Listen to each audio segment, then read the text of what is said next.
Nashville hot is goodness in the making.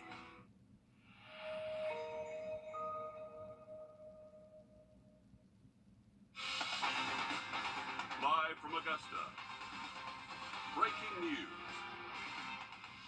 Breaking news live at 5 for the first time in U.S. history. House Speaker Kevin McCarthy is voted out of his role as Speaker of the House. The vote came down 216 to 210. The next steps are uncertain, but there is no obvious successor to lead the House Republican majority, and we will continue following this breaking news and bring you more information as we get it this evening. The Bell Auditorium, meanwhile, expansion well on its way tonight and on track to finish by next summer.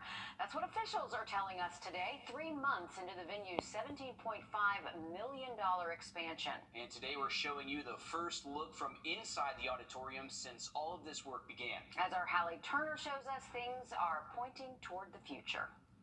What you're looking at now is a construction project for the Bell Auditorium that officials say embraces Augusta's history while bringing you into the future. The $18 million project has a theme, Behind the Curtain. The idea has always been to preserve the look and history of the front of the building while making renovations that add and expand to the future of entertainment in Augusta. When you stand at 7th Street from the outside looking in, bricks will mimic the look of a stage curtain. But as you enter through the front doors and into the new 5,500 square foot lobby expansion, you'll be greeted with a 30-foot red velvet curtain. The expansion is equipped with a new elevator for artists, nearly double the amount of toilets on the main floors for men and women, a green room, dressing rooms, and more, all a part of one goal: building Augusta's future. A landmark project like this, the new arena, the Bell, it's something that's going to be here for decades and decades. I mean, we're standing in a building that's older than me. And as you can see, it really hasn't withstood the test of time. And so I think you have to plan 30, 40 years in advance. And also, too, the shared spaces, the Bell and the new arena, that's efficiencies, that's cost savings. Merging those things together just makes sense. And also, too, that's the way that new venues and complexes are done. Coming up all new tonight on News 12 at 6 o'clock, we're diving deeper into how your role at the polls in November will play a key role in the future of an entertainment district. And more changes to our local venues could come soon. This November, Augustans will vote on funding for a new arena that connects to the Bell Auditorium. Right, that's something through something called C-SPLOS. It's a temporary half-penny sales tax that would help fund this project if you, the voter, approves it. Well, a beautiful look over the Savannah River out there this afternoon. Another day with generally sunny skies, but there is still some haze around. We actually are still dealing with some of that Canadian wildfire smoke, but luckily not really impacting our air quality. Still a beautiful day to be outside. Most spots are hitting the 80s again this afternoon. A little bit warmer than yesterday. We're up to 85 currently here in Augusta. Good steady east-northeast wind at about 10 miles an hour, and we're expecting that northeast wind to continue for our Wednesday. Now, here's a look at current temperatures across the region. So you can see most of the central and eastern U.S. dealing with some pretty warm temps up into the 80s for most spots. That cooler weather is definitely found across the west. Now, this is being separated by a cold front. This cold front is finally going to move through our region once we get into this weekend, and that's where those much cooler temperatures are going to be found by Sunday. Now, here's a look at our smoke product here. So you can see some of that Canadian wildfire smoke just traveling down this northerly wind from the upper levels and traveling down the east coast and actually lowering the air quality closer towards that coastline between Charleston and Savannah. Luckily for us, not really too impactful. Temperatures will be in the 70s around 7 o'clock. We'll drop into the 60s after we get past sunset. Should be another nice night. Seeing those low temps bottom out anywhere from the mid to upper 50s across the area. So a little bit cool out there for the first part of your Wednesday. We'll have a look at that cool down heading our way this weekend in just a bit, but let's get a quick update on your first alert traffic. And now, first alert traffic. All right, folks, let's take a look at I-20 Riverwatch Parkway. Pretty busy out there on Riverwatch at the moment. Looks like I-20 traffic moving okay. No major issues here near the state line. Going out to exit 190 here in Grovetown, you can see they actually did lay some fresh asphalt this morning right at that new traffic interchange there just off the exit. Looks like traffic's okay in this area. Update on that full forecast for you in just about 10 minutes. All right, thanks, Riley. Today, dozens of cardboard silhouettes were placed on the steps of South Carolina's Capitol building.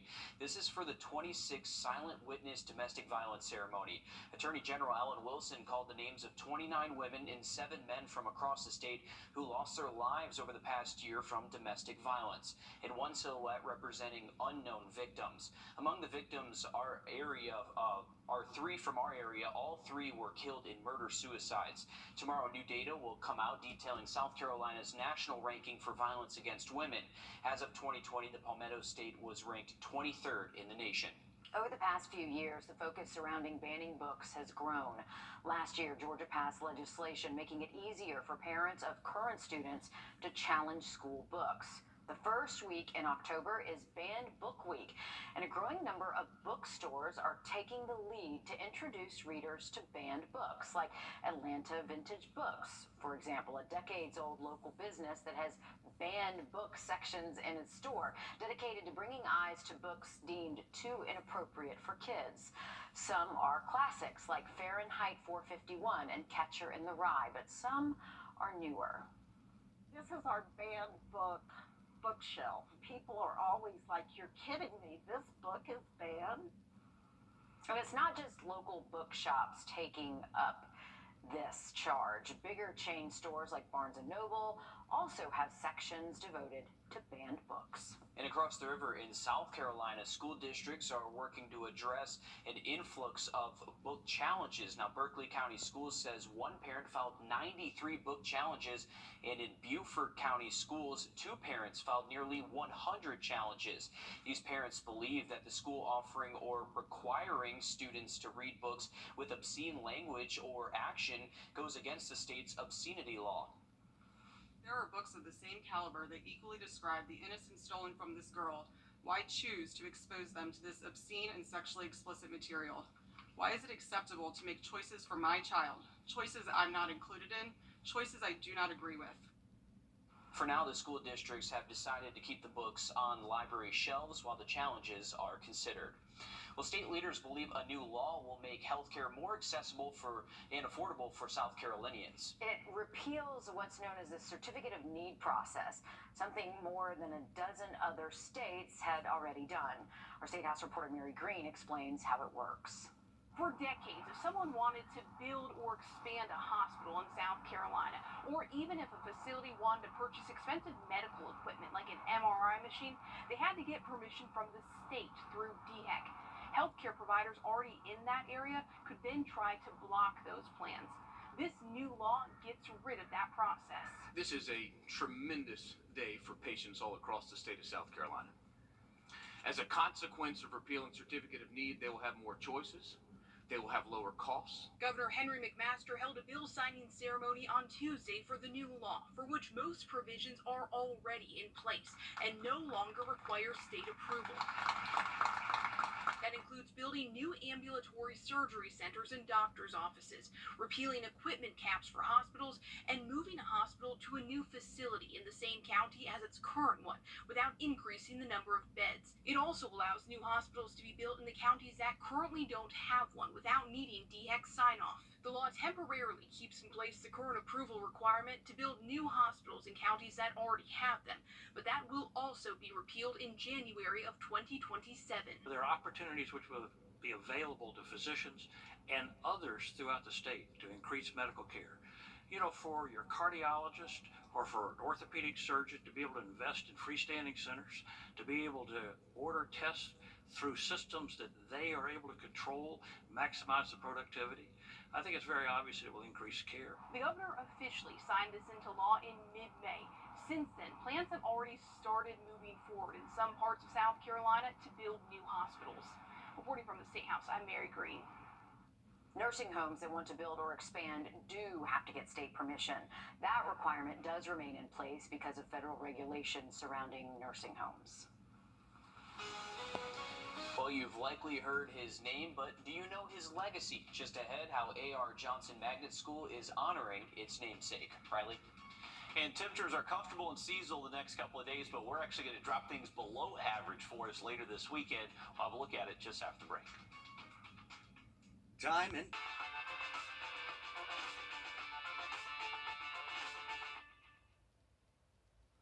Welcome back. Jack, a beautiful view over our downtown Augusta cam looking towards North Augusta. We got the Calhoun Expressway, Enterprise Mill, a beautiful look towards downtown. Still clear skies for the most part, a little bit of some smoky haze, but luckily not impacting air quality too bad out there. 85 degrees, so just a tad warmer than yesterday, but still right where we should be here for the first week of October. Here's a look at our radar network. There is a few showers just offshore for us, but nice and sunny for us here across the southeast as high pressure is in control and going to keep us nice and dry over the next couple of days. Heading out to the bus stop tomorrow morning, may want a light jacket again. We'll most likely wake up into the upper 50s. Calm start to the day, and then tomorrow afternoon just as nice as the past couple. Most likely low to mid 80s with lots of sunshine in store for our Wednesday.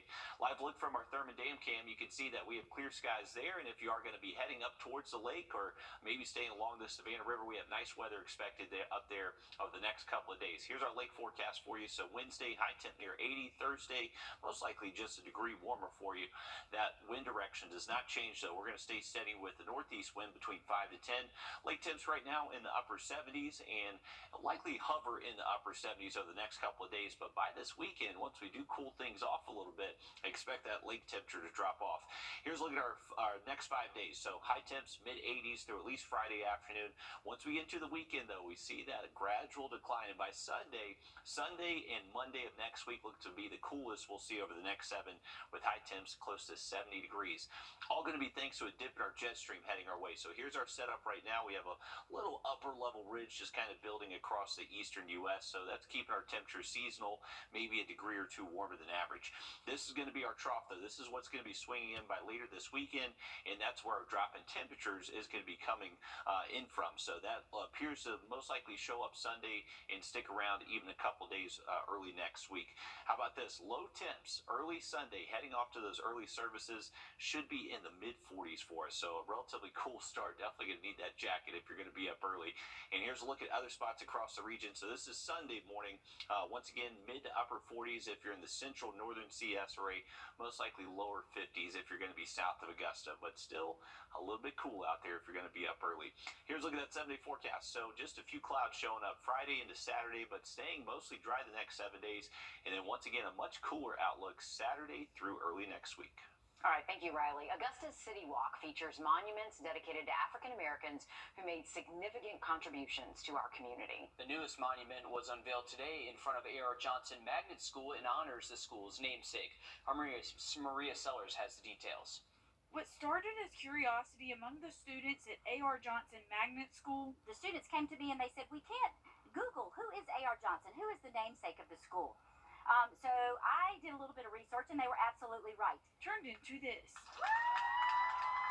Students wanted to carry on raising some funds for this monument along Laney Walker. They explained to me that the monument had been run over and demolished by a car. It's a full circle moment as Augustus Robertson Johnson was an educator, a civic leader, and now the namesake of the school. He taught for nearly 40 years in the public school systems here in the Augusta area. He was one of the first African Americans to be paid out of the state school funds and to be certified as a public school teacher post-Civil War. And with this, he joins 26 other prominent African Americans featured on Augusta's City Walk. We have looked at these individuals who are very significant to our area, and the monuments pay tribute to their exploits. It allows people to understand the importance and uniqueness of Augusta culture. A walk honoring those who paved the way for the students who helped make it happen. These young people are really into civic engagement, cultural engagement, and it gives them an idea of what their community is all about. It's so very, very vital that we carry on the tradition, that we know our history, so that we can make that positive impact in our community. In Augusta, Maria Sellers on your side. And Rogers says that he is overjoyed that these students took an interest in making this happen. He encourages everyone watching right now to support the next 2 monuments that they have in the works. Hundreds are killed every year in high-speed chases. Next, a federal report recommends new rules for police. First Alert Radar, powered by Jim Hudson Automotive Group. The rumor pounds to go. We'll refund your money, no questions asked. Act now for this special offer. Get a convenient trial kit for just $14.95 plus free shipping by ordering online at plexidermtrial.com or by calling the number on your screen. Well, thousands of people have died in police pursuits in the last 2 decades, some of them innocent bystanders. Now, a new report released by the U.S. Department of Justice says many of those high-speed police chases should not happen. Our national investigative reporter Andy Karate digs into high-speed stakes. Today on Investigate TV Plus, suffering from pain and given Adderall instead of oxycodone. A woman shares her story in hopes of minimizing medication mix-ups. The problem's so bad some states are limiting the number of prescriptions pharmacists can fill.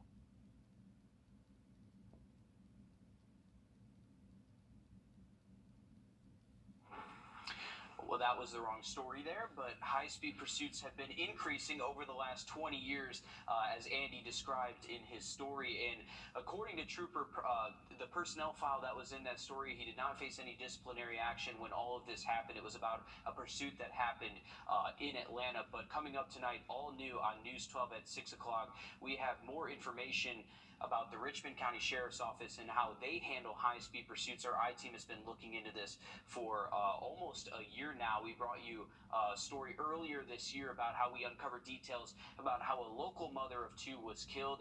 We'll hear how the Richmond County Sheriff's Office is working to make some changes with those cases. One of the main things here is that, you know, when you have a lot of these police chases, it's in the hands of the deputies. They are looking to get that out of the hands of the deputies, put it in the supervisor's hands, as well as creating a new committee that'll look at some of these police pursuits after they happen. So some interesting changes.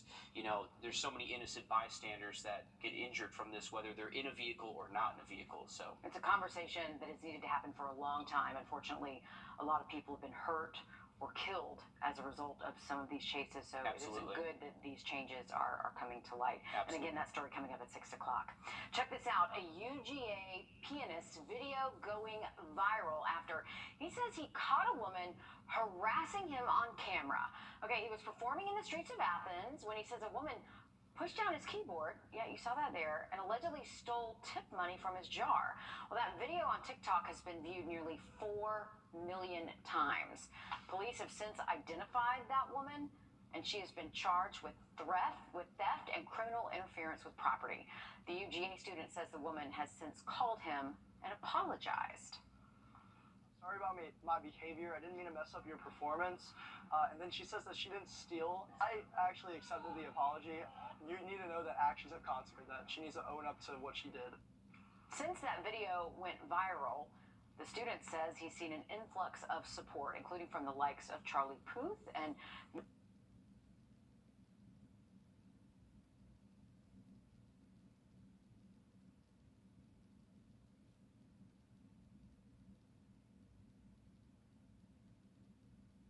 major piano brands offering to send him a replacement instrument. Hey, it's crazy what the internet can do. I've even seen this video on TikTok before we aired it here, and just crazy video. You see a lot of people come to the music artist support there. So, internet's a powerful thing these days. Riley. It is, guys. Hey, it's Tuesday, so we got our latest winner for the Plunkett Heating and Air Sunshade Giveaway. Congratulations to Diane Hightower from North Augusta. To get your own sunshade, just go to wrdw.com, click on contests, and you can enter your email right there. Now look at the forecast for you just after a quick break. It's October at Milton Ruben. Join us in our drive to save kids from SIDS and save big on cars, trucks, or SUVs. Milton Ruben Superstore.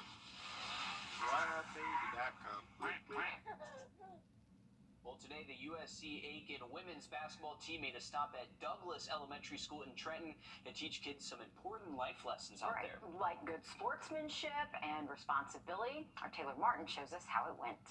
Well, today, these students hope to teach the values of sportsmanship and responsibility to these kids and have an impact on them that's long-lasting.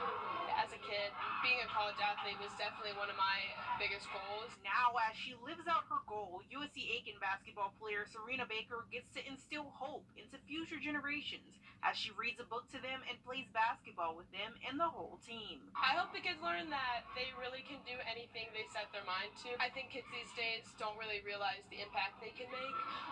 You just take it one step at a time, and if you put your heart to it, then you can achieve anything you want. It's what Marcella Edwards was hoping to instill in the students when she created Edgefield County Youth Empowerment Center 12 years ago. She says events like these help them find purpose. If you don't know purpose, then nothing else really works for you. We have found out once they find purpose, they're able to pursue their dream and the vision that they have for them. For the USC Aiken women's basketball team, it's about giving back and learning from the kids even more than what they learn from the team. My girls learn a lot more than maybe some of the younger kids.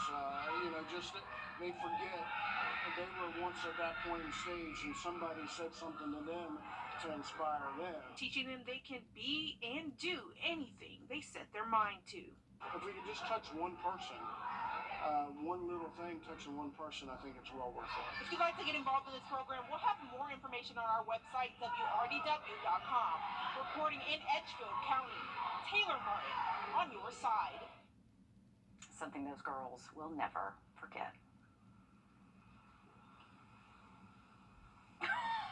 Whoa, that was We're going to Riley. Zoom. But absolutely, you gotta love I'm sure those kids had a heck of a time getting to see those basketball players, and definitely a great quality time spent with them today. Live look from our Thurman Dam cam. You can see how much they're generating this afternoon. How about that flow coming out of the dam? So I'm pretty sure they have every single generator turned on at the moment. The river level a little bit low right now. The river level just a few feet below normal for us, so you can kind of see that in the rock line. But it's going to be going up now that they're releasing all this water out there. Hey, nice weather in store for the next couple of days. For tomorrow, Wednesday morning, we're going to see upper 50s across most of the area around sunrise. Lots of sunshine again tomorrow, and high temps should be just as warm as what they've been the past couple of days. Most likely low to mid 80s for most spots across the region. Just a few more clouds will start to show up as we head into Friday and Saturday. That's going to be a sign of that cold front moving in. You can see just ahead of that cold front, we'll see some slightly warmer mornings in the 60s, but dropping down to the 40s by Sunday. All right, thanks, Riley. Stick with us. We have more news, weather, and sports coming up after a short break as News 12 Live at 5 continues.